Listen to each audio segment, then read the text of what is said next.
বিদায়ী বছরে বিশ্ব রাজনীতির মানচিত্রে সবচেয়ে স্পষ্ট যে চিত্রটি উঠে এসেছে তা হলো তরুণ প্রজন্মের উত্থান। এক দেশের আন্দোলন আরেক দেশে ছড়িয়ে পড়েছে দাবানলের মতো। বিদায়ের দ্বারপ্রান্তে দাঁড়িয়ে ২০২৫ সালকে তাই ইতিহাস মনে রাখবে বিশ্বব্যাপী তরুণদের প্রতিবাদের বছর হিসেবে, জানাচ্ছেন ইমতিয়াজ আহমেদ।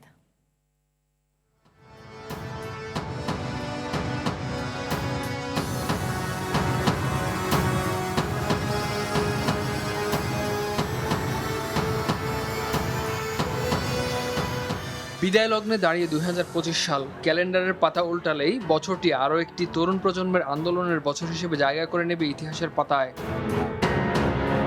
২৪-এ বাংলাদেশের ছাত্র জনতার আন্দোলন স্ফুলিঙ্গের জন্ম দেয়। ২৫ সালে এসে যা দাবানলের মতো ছড়িয়ে পড়ে এশিয়া থেকে মধ্যপ্রাচ্য, আফ্রিকা থেকে সুদূর আমেরিকায়।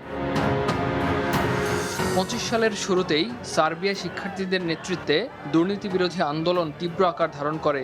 আগাম নির্বাচনের দাবিতে রাজপথ দখল করে বিক্ষোভকারীরা।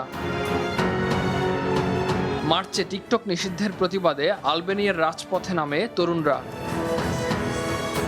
ট্রাম্প প্রশাসনের অভিবাসন নীতিতে গণবিতাড়ন কার্যক্রমের প্রতিবাদ এবং গাজা ইসরায়েলি আগ্রাসন বন্ধের দাবিতে বছরের বিভিন্ন সময়ে যুক্তরাষ্ট্র জুড়ে সমাবেশ ও র্যালি করে বিশ্ববিদ্যালয় শিক্ষার্থীরা।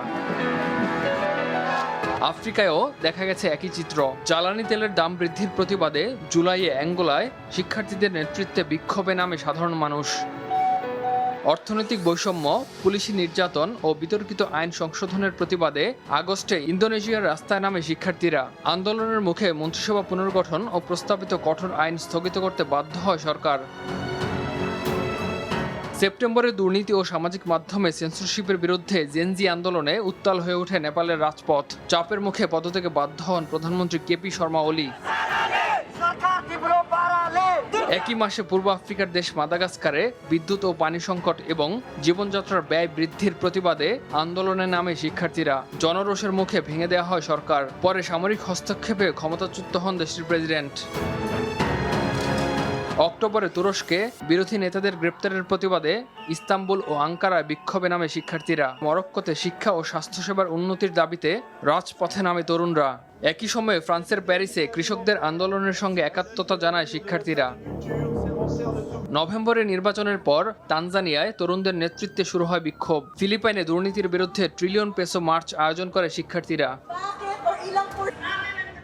ল্যাটিন আমেরিকায়ও কম্পন তোলে তরুণদের আন্দোলন। পেরুতে জনগণের চাপের মুখে বারবার মন্ত্রিসভায় রদবদল আনে সরকার। এদিকে পূর্ব এশিয়ার দেশ মঙ্গোলিয়ায় কয়লা চুরির দুর্নীতির বিরুদ্ধে তরুণদের আন্দোলন ছিল বছরের অন্যতম আলোচিত ঘটনা। ইমতিয়াজ আহমেদ, RTV।